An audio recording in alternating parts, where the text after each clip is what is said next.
ఇవాళ అంటుండే శ్రీనివాస్ రెడ్డి గారు ఇంకా 12,000 మళ్ళా కడతామన్నాడని, భట్టి గారు 7,000 కోట్లు మేము ఇచ్చినామన్నారని, అన్ని తప్పుడు రాతలు కారు కూతలు. అందుకే రైతులకు నేను ఒక్కటే మాట చెప్పవలసుకున్నా, రోడ్డు ఎక్కాలెందుకు, ధర్నా చెయ్యాలెందుకు, మీకు ఆ కష్టం ఎందుకు వచ్చింది? 6 నెలల లోపల 31,000 కోట్ల రూపాయలతోటి 2 లక్షల వరకు రైతులకు రుణమాఫీ చేస్తామని 15 ఆగస్టు లోపల చేస్తామని మాట ఇచ్చిన మేము 18,000 కోట్ల రూపాయలు చెల్లించడం, బ్యాంకులలో నగదు అందుబాటులో పెట్టినాం, మిగతావి కూడా మాఫీ చేస్తామన్నాం. ఈ సన్నాసులను అనుకుని రోడ్ల మీద తిరిగితే ఆయాసమే వస్తుంది. మీకు ఏదైనా సమస్య ఉంటే కలెక్టర్లను కలవండి, వ్యవసాయ శాఖ అధికారులను కలవండి. ఈ ప్రభుత్వం ఉన్నదే మీకోసం, ఈ ప్రభుత్వం మీ సమస్యలను పరిష్కరించడానికి ఉన్నది.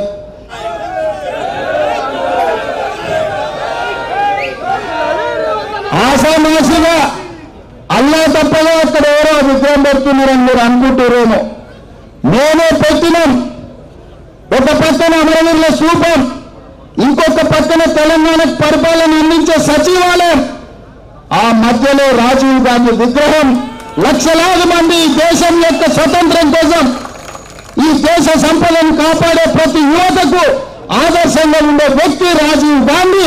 అందుకే వారి విగ్రహాన్ని అక్కడ పెట్టుకున్నాం. నక్లెస్ రోడ్డు మీదకి వచ్చే లక్షలాది మంది రాజీవ్ గాంధీ గారిని చూసి, వారి విగ్రహాన్ని చూసి స్ఫూర్తి పొందాలి. వారి విధానాలు తెలంగాణ రాష్ట్రానికి స్ఫూర్తినివ్వాలి. తెలంగాణ రాష్ట్రం అభివృద్ధి పదం వైపు నడపాలి అన్నది మా ఆలోచన. బీఆర్ఎస్ విధానం ఏందో తెలంగాణ ప్రజలకు చెప్పాలి.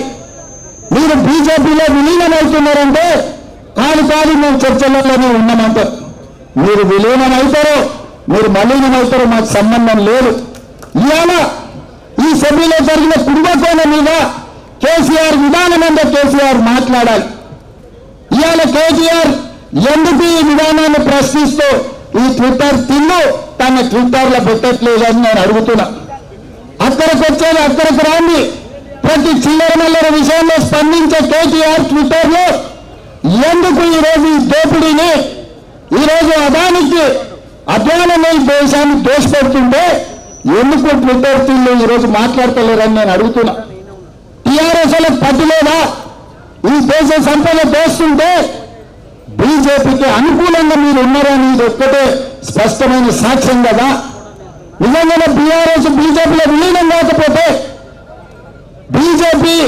బీఆర్ఎస్ చీకటి ఒప్పందంలో కాంగ్రెస్ కు వ్యతిరేకంగా కొట్లాడకపోతే, ఈ జేపీసీ విషయంలో బీఆర్ఎస్ విధానం ఏందో తెలంగాణ ప్రజలకు చెప్పాలి.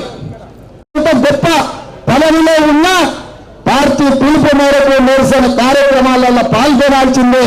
అధ్యక్షుడు ఆదేశం మేరకు ఇవాళ ముఖ్యమంత్రి నాయన నేను ఇక్కడికి వచ్చి నిరసన కార్యక్రమంలో కూర్చున్న. ఇది ప్రజా సంపద దోపిడీ. ఈ దోపిడీని అడ్డుకోవాల్సిన బాధ్యత ప్రతి కాంగ్రెస్ పార్టీ కార్యకర్త మీద ఉన్నది. అందుకే మిత్రులారా, ఇవాళ ఈ దేశం భారీ మూల్యాన్ని చెల్లిస్తుంది. ఈ దేశానికి భారతీయ జనతా పార్టీ ముప్పుగా మారింది. ఈ దేశంలో భారతీయ జనతా పార్టీని తొలగించాల్సిన బాధ్యత ప్రతి ఒక్క కాంగ్రెస్ పార్టీ కార్యకర్త మీద ఉన్నది. అదేవిధంగా ఇవాళ అతనికంటే దళితులు, గిరిజనులు, బలహీన వర్గాలు, మైనారిటీలకు ప్రభుత్వం యొక్క సంక్షేమ పథకాలు అందుతాయని దేశమంతా భావించింది.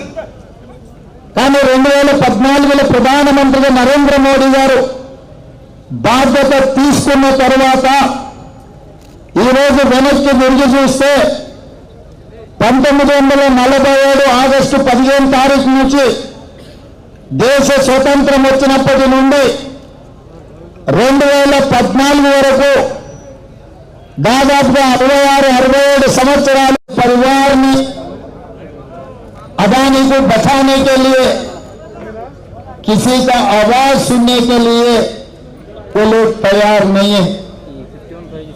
इसीलिए leader of opposition in Lok Sabha Rahul Gandhi ji Lok Sabha में आवाज उठाकर इनके खिलाफ कार्रवाई करने के लिए